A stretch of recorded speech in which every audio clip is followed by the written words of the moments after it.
السلام علیکم ورحمۃ اللہ وبرکاتہ۔ بسم اللہ وبہ نستعین، اما بعد فاعوذ باللہ من الشیطان الرجیم، بسم اللہ الرحمن الرحیم۔ اذن للذین یقاتلون بانہم ظلموا وان اللہ علی نصرہم لقدیر۔ صدق اللہ العظیم۔ سو بار سوارا ہے ہم نے اس ملک کے گیسوئے برہم کو، سو بار سوارا ہے ہم نے اس ملک کے گیسوئے برہم کو، یہ اہل جنوب بتلائیں گے کیا ہم نے دیا ہے ملک کو۔ محترم المکرم صدر انجمن اور حاضرین مجلس، آج میری تقریر کا موضوع آزادی ہند اور علماء کرام کا کردار ہے۔ محترم حضرات، مجھے سمجھ میں نہیں آ رہا ہے کہ میں کہاں سے شروع کروں اور کہاں پر ختم کروں، اور ہندوستان کی داستان بھی بہت طویل ہے۔ اس مختصر اور قلیل وقت میں اس طویل مہابھارت موضوع پر کس طرح گفتگو کروں؟ پھر بھی جہاں تک ہو سکے کچھ موٹی موٹی باتیں بیان کرنے کی کوشش کروں گا۔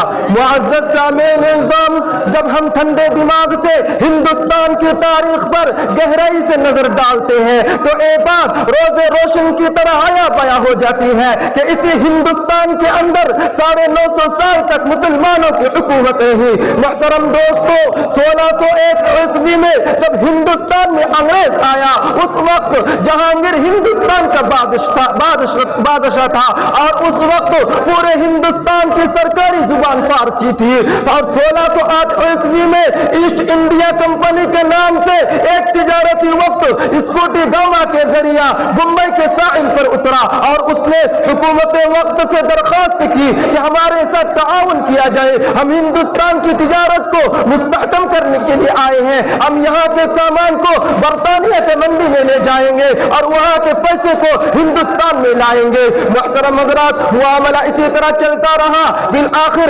1831 عیسوی میں ہندوستان میں انگریزوں کی حکومت بہت زیادہ مستحکم ہو چکی تھی، چنانچہ علماء نے کئی میٹنگیں کی، کئی علاقوں کے لوگوں کو اکٹھا کیا کہ انگریز کے خلاف فیصلہ کوئی لڑائی لڑی جائے۔ ان منصوبوں میں کئی سال کا عرصہ گزر گیا، چنانچہ 1856 عیسوی میں دلی کے علاقہ میں تمام ہندوستان کے بڑے بڑے علماء کی ایک میٹنگ ہوئی۔ اس میٹنگ میں حضرت مولانا جعفر تھانسری، حضرت مولانا ولایت علی، حضرت مولانا حاجی امداد اللہ مہاجر مکی، حضرت مولانا محمد قاسم نانوتوی، حضرت مولانا رشید احمد گنگوہی، حافظ ضامن شہید، یہ تمام حضرات اس کانفرنس میں شریک ہوئے۔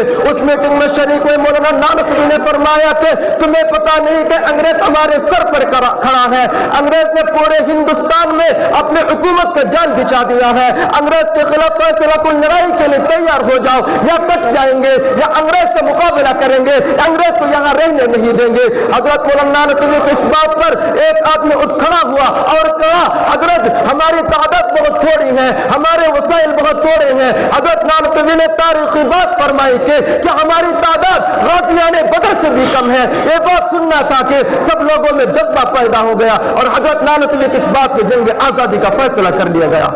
اسلام کے غیر نوجوانوں، اگر ہندوستان کے جنگ آزادی میں علماء کرام حصہ نہ لیتے تو یہ ہندوستان کبھی بھی آزاد نہ ہوتا، اور اگر یہ سرخیر آزادی نہ ہوتے تو تحریک آزادی نہ چلتی، تحریک بالا کوٹ نہ چلتی، تحریک بالا کوٹ نہ چلتی، تحریک ریشم رومن نہ چلتی، ہندوستان چھوڑو تحریک نہ چلتی۔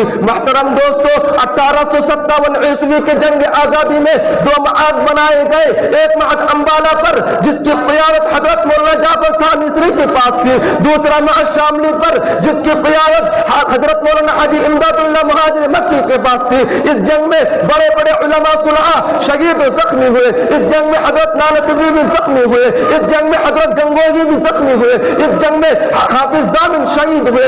اس جنگ آزادی میں تقریباً 2 لاکھ مسلمان شہید ہوئے، جن میں 51,500 علماء کرام تھے، جن کا اقرار غیر مسلم کرتا ہے، جس کا نام تھامسن ہے۔ تھامسن اپنی یادداشت میں لکھتا ہے 1864 عیسوی سے لے کر 1866 عیسوی تک انگریز نے علماء کو ختم کرنے کا فیصلہ کر لیا۔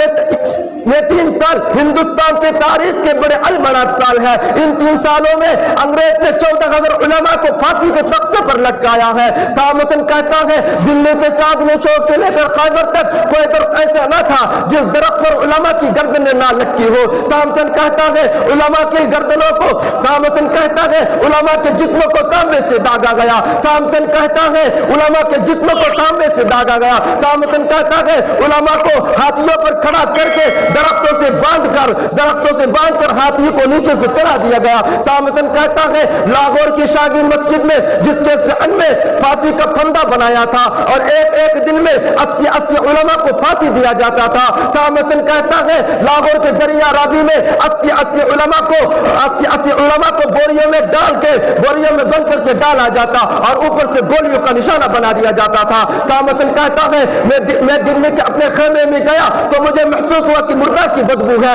تو میں پیچھے چلا گیا تو دیکھتا ہوں کہ آپ کے انگارے دہک رہے ہیں. ان انگاروں پر 40 علماء کے کپڑے اتار کر ان علماء کو ان انگاروں پر ڈالا گیا اور میرے دیکھتے اور 40 علماء کو لایا گیا اور میرے سامنے کپڑے اتارے گئے. انگریز نے کہا مولویوں جس طرح ان 40 علماء کو آگ پر پکایا گیا تمہیں بھی پکا دیا جائے گا. تم صرف ایک کہہ دو 1857 عیسوی کے جنگ آزادی میں ہم شریک نہیں تھے، تمہیں ابھی چھوڑ دیتے ہیں. تامسن کہتا ہے مجھے پیدا کرنے والے کی قسم میں نے نہیں دیکھا کہ کوئی بھی عالم ایسا نہیں، سب کے سب آگ پر پک گئے، دوسرے علماء بھی آگ پر پک گئے، کوئی عالم بھی ایسا نہ تھا جس نے انگریز کے سامنے گردن جھکائی ہو.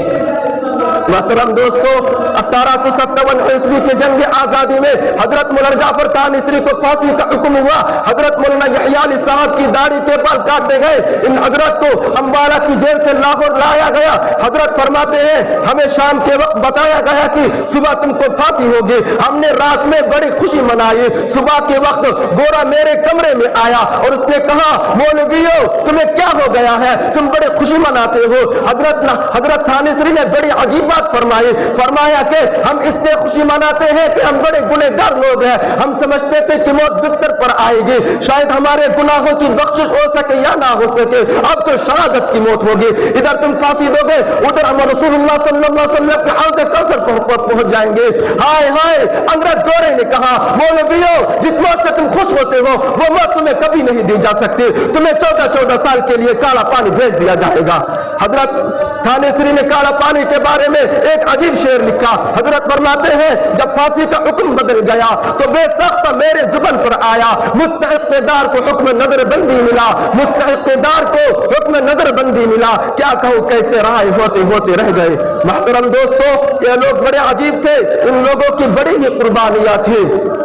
جب گلستہ کو خون کی ضرورت پڑی تو سب سے پہلے ہماری ہی گردن کٹی، پھر بھی کہتے گئے ہم سے یہ اہل چمن، یہ چمن ہے ہمارا تمہارا نہیں. ہمیں محترم دوستو ہمیں ہمیشہ بیدار رہنا چاہیے اور ہمیں علماء کرام کے کردار کو سامنے رکھ کر چلنا چاہیے، تبھی کامیابی ہماری قدم چومے گی. اللہ تعالی ہم سب کو صحیح سمجھ بوجھ عطا فرمائے اور قرآن و حدیث کی پیروی کر کے منزل مقصود تک پہنچنے کی توفیق عطا فرمائے. وآخر دعوانا الحمدللہ.